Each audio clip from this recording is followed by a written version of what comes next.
this fire has been knocked down completely. Go ahead and take a look right behind me. You could see here that there are still crews in this parking lot right here that have really worked hard to knock this fire down. Right now, as we started the show, as we hit prime time, the snow started to come back. This is as close as they're letting us here. Now, what we know so far is that this is a barricaded suspect. Good morning, guys. I got some of the toys right here, too. A little Squishmallow Pikachu with the little winter cap. This is some of the cool stuff that's going to be going to thousands of children across here. The owner tells me these are a lot of the products that come from Mexico and she brings here to Stockton. One of them, however, that she's particularly worried about is this. This is a powder that you pour into your drink to change the flavor. It used to be 50 cents last year. Now it's $3. And she worries that with this new tariff imposed, it can go up even more. Another way the county hopes to bring voter peace of mind is through 24-hour live feed cameras like the one that you're seeing me through here. The Registrar of Voters partnered with EarthCam to have all 25 county ballot drop boxes covered on a 24-hour live stream. The city of Manteca is going to be using drones just like the one that you're watching me on, 7 of them throughout the entire night of the 4th of July that can go all the way up to 400 feet. They can cover the entire city in just a couple of minutes. And police say that this is changing the way they crack down on illegal fireworks. The park fire that has exploded in size, burning more than 175,000 acres, just 80 miles away from where we are now here at McClellan Airport. We have team coverage for you tonight with your reporter Kayla Mueller live along I-80 near Applegate. But first, we're going to turn to First Alert Chief Meteorologist Nick Mariano. Rows and rows of vineyards that will soon become something else. Tom Hoffman, the owner of this vineyard, felt it was finally time to let go of a major part of his family's land that has been passed down here for generations. When I was a kid, this was a peach orchard. Tom Hoffman has seen the San Joaquin County landscape change over time. Vineyards line the roads and routes of Lodi and Ocampo now, but his family has been on this same piece of land longer than most. This is the 170-year-old legacy land here. This is it right here. 1856, I believe, is when my great-great-grandfather came here from Kentucky. Just 6 years after California became a state, and well before the roads that led to his vineyard were built.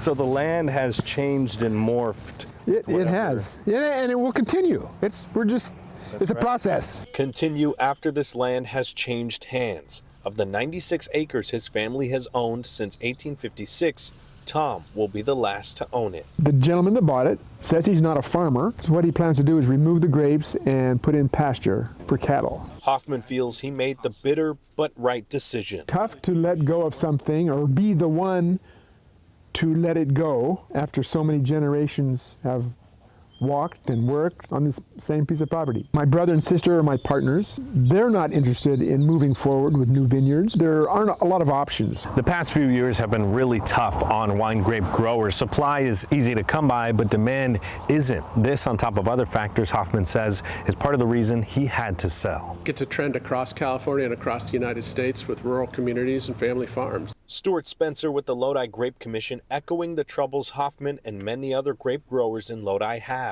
Hoffman and his family aren't going away completely. There is still 10 acres of land they're keeping that will remain the vineyard to continue his family's winery. People are always looking for new places to visit. I think there's a future for businesses like this. The Heritage Oak Winery is open every day from 11 to 5 in the afternoon, and Hoffman says it's the heart of the winery that will continue, hopefully, for more generations to come. Here on North Main Street in Manteca, this is Barbecue from the Curb. It's been around for only a little over a year, but you couldn't tell from the amount of attention that this place has had, a lot of it from a viral TikTok. This is Barbecue from the Curb. It was this TikTok video with nearly 1 million views and tens of thousands of shares that brought people from all over the state to this small local kitchen in Manteca. I had a line around the corner. I couldn't keep up. 100% I could not keep up. It was like an overnight sensation.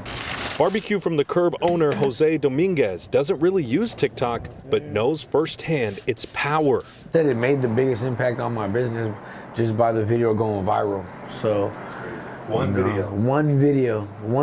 So that's, that goes to show.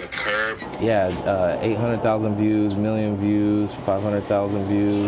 That's Marco Molina. He posted the video on Dominguez's business. He based his platform on trying out local restaurants and posted his food reviews when he only had a couple thousand followers. Now he's got over 25,000. Kind of a crazy feeling, to be honest, when a video goes viral. It reminds me of like hitting on like a slot machine. But that jackpot may be running out. A ban on the app is set to start Sunday for its 170 million American users. Congress and the White House citing national security concerns with the Chinese-based company. It really is unfortunate. It's going to have a huge impact on both creators, and then in my instances where I go and I promote businesses, the small businesses that I like to promote. I mean, I'm losing a whole platform. And without it, Dominguez says his restaurant wouldn't have been as profitable. If I didn't have it, I'd be a lot slower. I'd be probably struggling to try to get out there more, you know. Molina told me that he hadn't started making money on the platform. In order to do that, to reach monetization, you have to reach a certain benchmark in terms of followers. He had just hit that benchmark, but now with this ban, he can't do it anymore. Sacramento OES says that if this levy does fail, the worst case scenario, that they need to start worrying about Highway 160, the Antioch Bridge way off in the distance there. They know he used a fake name and a fake reason to get onto the campus grounds there at the school in Palermo. And he also potentially had another school in his crosshairs to target.